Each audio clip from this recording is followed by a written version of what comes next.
Clío y la turba.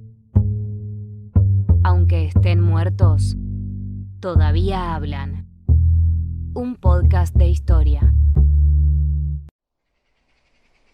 El Domingo Santo de 1144 se descubrió en el bosque de las afueras de Norwich, en Inglaterra, el cadáver de un niño de 12 años. William había sido colgado y se balanceaba de las ramas de un árbol. Solo llevaba puesta su chaqueta y sus botas. Su cuerpo mostraba claros rastros de tortura. El temor, la angustia y las acusaciones se desparramaron por la ciudad. Y las miradas se dirigieron hacia los únicos culpables posibles para las mentes de la época, los judíos. Pero, ¿por qué fueron ellos declarados automáticamente culpables? El antisemitismo se expande por el mundo desde hace siglos. Fuentes escritas nos relatan la persecución de los judíos desde la antigüedad hasta la década de 1940 en la Alemania nazi.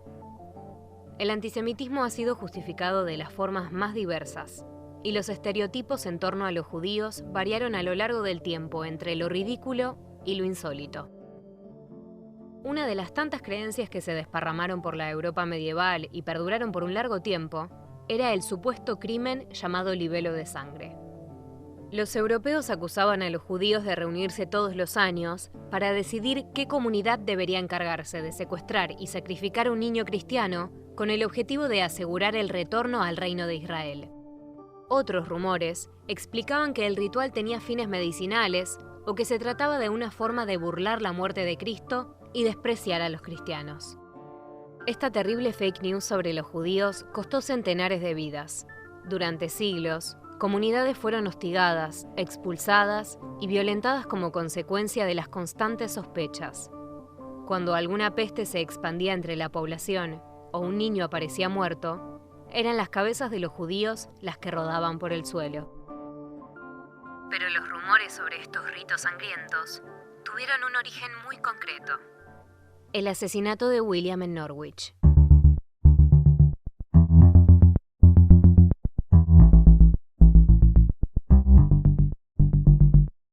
Hasta el momento del crimen en 1144, los judíos se habían insertado de forma relativamente pacífica en la sociedad inglesa.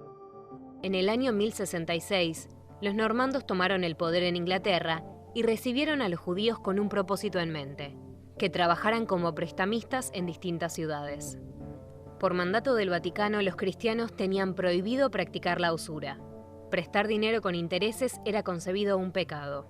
Y esto era un problema, porque si una ciudad quería expandirse económicamente, necesitaba de inversiones, que generalmente se nutren de préstamos. La prohibición no afectaba a los judíos, y por esto se convirtieron en una pieza fundamental para el desarrollo comercial de las ciudades inglesas. Fue con este objetivo que los normandos le dieron la bienvenida a los judíos, que se instalaron en el siglo XI en Londres y de a poco se fueron expandiendo hacia otras ciudades cercanas, como Norwich. A cambio de radicarse en estas nuevas localidades, los judíos obtenían exenciones fiscales y además la usura les permitió enriquecerse grandemente. En parte, es de esta prohibición que surge el estereotipo del judío rico, que también derivó en la idea del judío avaro. Esta regla fue levantada para los cristianos recién en el siglo XVI, lo cual permitió a los judíos dedicarse al préstamo de dinero durante aproximadamente 8 siglos. Ahora bien, si la corona normanda necesitaba que los judíos trabajaran como prestamistas y por eso los recibieron en Inglaterra, ¿qué fue lo que pasó para que esta necesidad se convirtiera en odio? Norwich estaba rodeada por un gran bosque llamado Thorpe Wood y contaba con un gran castillo y una nutrida población de artesanos. Los judíos se instalaron en el territorio del castillo y estuvieron desde un comienzo sometidos a la jurisdicción del rey y no a la local. En concreto, esto significaba que estaban sometidos a leyes e impuestos diferentes a los del resto del pueblo. Los judíos pagaban menos impuestos que los habitantes anglosajones. A la larga, este beneficio económico les salió sumamente caro, porque todo el dinero que ahorraron les costó la antipatía del pueblo.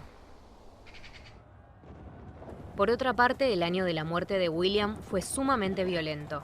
Una cruenta guerra civil se libraba en Inglaterra como consecuencia de la disputa por el trono de los hijos del rey Henry I. Robos, violaciones, secuestros, torturas y asesinatos entre los dos bandos sometían al área de Norwich a una violencia cotidiana y desgarradora. Estas tensiones sociales y económicas se canalizaron en el descubrimiento del cadáver de William. Su muerte exacerbó las tensiones preexistentes entre la comunidad judía y los pobladores anglosajones locales, causadas por los privilegios fiscales. Cuando apareció el cuerpo en el bosque, aquel domingo santo de Pascuas, las primeras acusaciones se dirigieron contra los judíos. Según las reconstrucciones del hecho, William era un aprendiz de curtidor de cueros de 12 años de edad. Luego de la muerte, sus padres Elvira y Weston afirmaron que el Jueves Santo un hombre llamó a la puerta de su casa afirmando ser el cocinero del archidiácono, el encargado de la catedral católica local. El supuesto cocinero pagó a la madre 3 chelines a cambio de que el muchacho comenzara inmediatamente a trabajar en la cocina del monasterio. Pero según la prima de William, la última en verlo con vida, fue llevado a la casa de un reconocido banquero judío y no a la catedral. Cuando los padres lanzaron estas tajantes acusaciones, los judíos se refugiaron por un tiempo en el castillo bajo la protección del sheriff para huir de la turba enfurecida que pretendía asesinarlos. La familia de William intentó varias veces ir a juicio, pero nunca tuvieron éxito porque las autoridades eclesiales no tenían autoridad suficiente para llevarlo adelante. Sin embargo, la insistencia logró que el caso fuera muy conocido por un tiempo. Conforme pasaron los años, la muerte de William cayó en el olvido. Su cadáver fue enterrado en el mismo lugar en el que fue encontrado y la vida cotidiana en Norwich retomó su rumbo.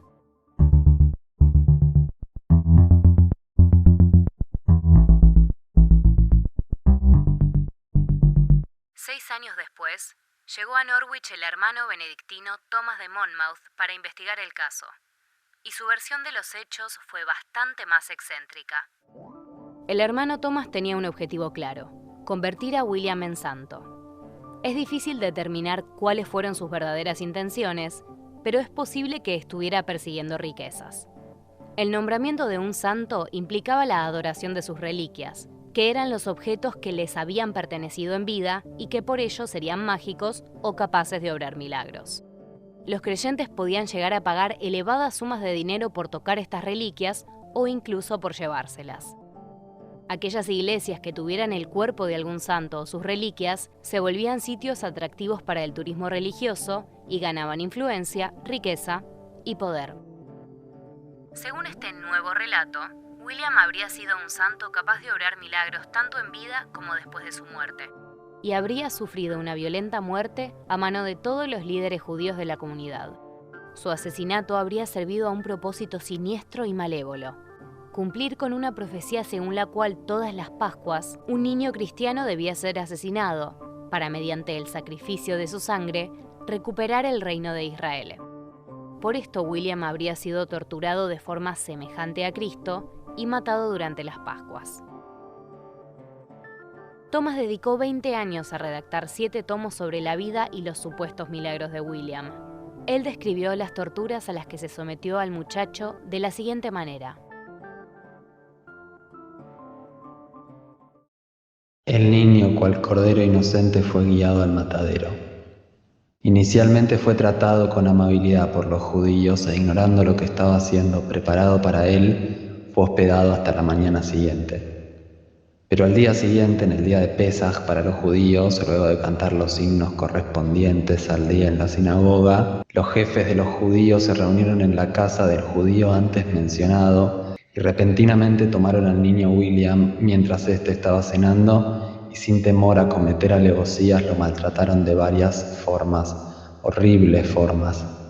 Pues mientras algunos lo sostenían por detrás, otros abrieron su boca e introdujeron un instrumento de tortura llamado teazle, y atándolo con correas alrededor de ambas mandíbulas y anudándolo en su nuca, lo ajustaron con un nudo tan apretado como era posible. Luego de eso, tomando una corta soga del diámetro del dedo meñique y atando 3 nudos en ellas a determinada distancia, rodearon su inocente cabeza con aquella soga desde la frente a la parte posterior de la cabeza, forzando al nudo del medio en la frente y ajustando los otros 2 nudos para que perforaran sus sienes. Los 2 extremos de la soga fueron ajustados fuertemente en su nuca y atados con fuerza. Los extremos de la soga fueron entonces pasados alrededor de su cuello, rodeando su garganta y su mentón, y finalizaron su atroz maquinaria de tortura con un 5.º nudo. Pero ni siquiera entonces pudo la crueldad de los torturadores ser satisfecha, por lo que agregaron aún más severos dolores. Luego de rapar su cabeza, lo apuñalaron con incontables espinas e hicieron que la sangre fluyera horriblemente de las heridas que causaron, y fueron tan crueles y ansiosos por infligir dolor que resulta difícil saber si fueron más crueles o más ingeniosos en sus torturas. Y por ello, mientras estos enemigos del nombre cristiano cometían disturbios en el espíritu de la malignidad en torno al niño, algunos de los presentes lo ataron a una cruz a modo de burla por la pasión de Cristo, como si quisieran decir: así como condenamos a Cristo a una muerte vergonzosa, condenemos igualmente al niño cristiano, uniendo al Señor y a su sirviente en un mismo castigo, para replicar sobre ellos el dolor que se nos imputa haber infligido. Pero los judíos no eran capaces de satisfacer su descorazonada crueldad y su innato odio al nombre cristiano. No. Luego de todas estas muchas y grandes torturas, le infligieron una herida en su lado izquierdo, alcanzando su corazón. Y para poner fin a todo, extinguieron su vida mortal tanto como estuvo en su poder.